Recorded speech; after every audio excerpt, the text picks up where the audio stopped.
जंगलपुर का माहौल एकदम मस्त था। पेड़ों पर आम लटके थे, हिरन घास चबा रहे थे और गधे अपनी ही बेसुरी आवाज में गा रहे थे। इसी बीच एक बड़ा सा पुराना बक्सा नदी के किनारे बहता हुआ आया और कीचड़ में अटक गया। चिंटू बंदर, जो हमेशा उछल कूद और तांग छांक में सबसे आगे रहता था, दौड़ता हुआ पहुंचा। चिंटू बोला, अरे वाह, आज तो खजाना मिला है। अब तो मैं जंगल का खजाना खोजू मास्टर कहलाऊंगा। बक्सा खोला गया। अंदर मिला टूटे फूटे खिलौने और सबसे खास एक चमकदार काला चश्मा। चिंटू ने चश्मा उठाया, उसे आंखों पर लगाया और नाक को ऊपर चढ़ाकर बोला, अब मैं दिखता हूँ एकदम प्रोफेसर जैसा। जंगल का सबसे बड़ा बुद्धिमान चिंटू मास्टर। चिंटू चश्मा पहनकर सीधे तालाब के पास गया, जहां बाकी जानवर पानी पी रहे थे। भोंपू भालू, बिल्ला बाघ, गजरा गधा और खरगोश गुड्डू सब वहीं थे। चिंटू ने कहा, सब ध्यान से सुनो, अब मैं तुम्हें दुनिया का ज्ञान दूंगा। मैं सिर्फ बंदर नहीं, बल्कि गुरु चिंतानंद हूँ। गजरा गधा हंसते हंसते लोटपोट, गुरुजी, ये काला काला शीशा क्यों लगाया है? आंख दुख रही है क्या? चिंटू अकड़कर बोला, अरे मूर्ख गजरा, ये है ज्ञान का चश्मा। इसके अंदर से दुनिया और भी समझदार दिखती है। भोंपू भालू बोला, तो गुरुजी, जरा बताइए, ये पेड़ पर कितने आम लटके हैं? चिंटू ने अंदाज से देखा, पर चश्मे की वजह से सब धुंधला लग रहा था। उसने गिनना शुरू किया, 1, 2, 5, 9, 50। सबने हंसकर कहा, गुरुजी, वहां सिर्फ 3 आम हैं।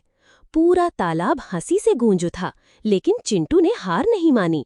हंसो मत, असली ज्ञान तो तुम्हें धीरे धीरे समझ आएगा। मैं तो बड़ा गुरु हूँ, अभी तुम्हें बस झलक दिखा रहा हूँ। चिंटू ने जंगल में ढोल बजवाया। सुनो सुनो, जंगल में कल से शुरू होगा गुरु चिंतानंद ज्ञान परिषद। सब जानवर आएंगे, सवाल पूछेंगे और मैं दूंगा महान जवाब। सभी जानवर उत्सुक हो गए। बिल्ला बाघ ने सोचा, अगर बंदर सच में बुद्धिमान बन गया है तो मुझे जंगल पर राज करने का नया तरीका मिल जाएगा। गजरा गधा बोला, मुफ्त का नाटक है, चलो मजा लेंगे। अगले दिन बड़े मैदान में जानवर जुटे। चिंटू ऊंचे पत्थर पर बैठा, चश्मा लगाकर पंखा झलवाता हुआ बोला, आज का पहला टॉपिक सूरज और चांद का रहस्य। टप्पू तोता ने पूछा, गुरुजी, सूरज कहाँ जाता है जब रात होती है? चिंटू बोला, अरे टप्पू, सूरज भी मेरी तरह थक जाता है। रात को वो अपने घर जाकर रोटी सब्जी खाता है और सो जाता है। सारे जानवर हंस पड़े, लेकिन चिंटू गंभीर बना रहा। फिर गुड्डू खरगोश ने पूछा, गुरुजी, चांद क्यों गोल गोल दिखता है? चिंटू बोला, वो रोज मलाई खाता है, इसलिए मोटा हो गया है। अब तो पूरा जंगल ठहाकों से गूंज उठा। अपनी इज्जत बनाने के लिए चिंटू ने कहा, मैं अब तुम्हें वैज्ञानिक प्रयोग दिखाऊंगा। उसने एक खाली मटका लिया, उसमें पत्ते पत्थर डाले और बोला, ये है जंगल इलेक्ट्रिसिटी मशीन। जब मैं मंत्र बोलूंगा तो इसमें से बिजली निकलेगी। सब जानवर हैरानी से देखने लगे। चिंटू ने आंखें बंद की, अजीब अजीब मंत्र बके, लेकिन अचानक मटका टूट गया और सब पर कीचड़ उड़ गया। भालू भोंपू बोला, गुरुजी, आपकी बिजली तो कीचड़ की तरह उड़ रही है। सब हंसी से लोटपोट। अपनी इज्जत बचाने को चिंटू बोला, मैं अब भविष्यवाणी करूंगा, कोई भी सवाल पूछो। गजरा गधा बोला, गुरुजी, क्या कल बारिश होगी? चिंटू ने चश्मा उतार चढ़ाकर देखा और बोला, हाँ, कल इतनी बारिश होगी कि सब डूब जाएंगे। पर अगले दिन तेज धूप निकली। अब सब जानवर बोले, गुरुजी, आपका चश्मा तो उल्टा मौसम दिखाता है। बिल्ला बाघ ने सोचा, चलो गुरुजी की पोल खोलते हैं। उसने कहा, गुरुजी, अगर आप सच में ज्ञानवान हैं तो हमें जंगल का छिपा खजाना बताइए।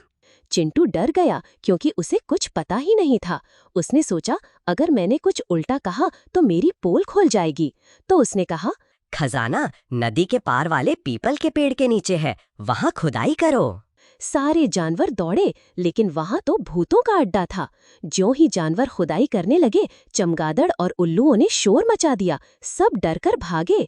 अब जानवर बोले, गुरुजी, आपने हमें मरवाने का प्लान बना दिया। एक दिन चिंटू ऊंचे पेड़ पर बैठा चश्मा ठीक कर रहा था। गजरा गधा बोला, गुरुजी, नीचे आइए, हम सबको नया ज्ञान दीजिए। चिंटू बोला, ज्ञान पाने के लिए ऊपर आओ, मैं नीचे क्यों आऊं? वो अकड़ कर खड़ा हुआ और पैर फिसल गया, धड़ाम से गिरा और चश्मा टूट गया। अब सब जानवर हंसी से पागल। भोंपू भालू बोला, गुरुजी का ज्ञान तो चश्मे के शीशे के साथ ही टूट गया। चिंटू शर्मिंदा होकर बोला, दोस्तों, सच ये है कि मैं असली गुरु नहीं हूँ। मुझे बस ये चश्मा मिला और मैंने सोचा कि इससे मैं बड़ा ज्ञानी बन जाऊंगा। लेकिन असली बुद्धि चश्मे में नहीं, मेहनत और सीखने में होती है। सब जानवरों ने ताली बजाई। बिल्ला बाघ बोला, कम से कम अब तू सच बोल रहा है।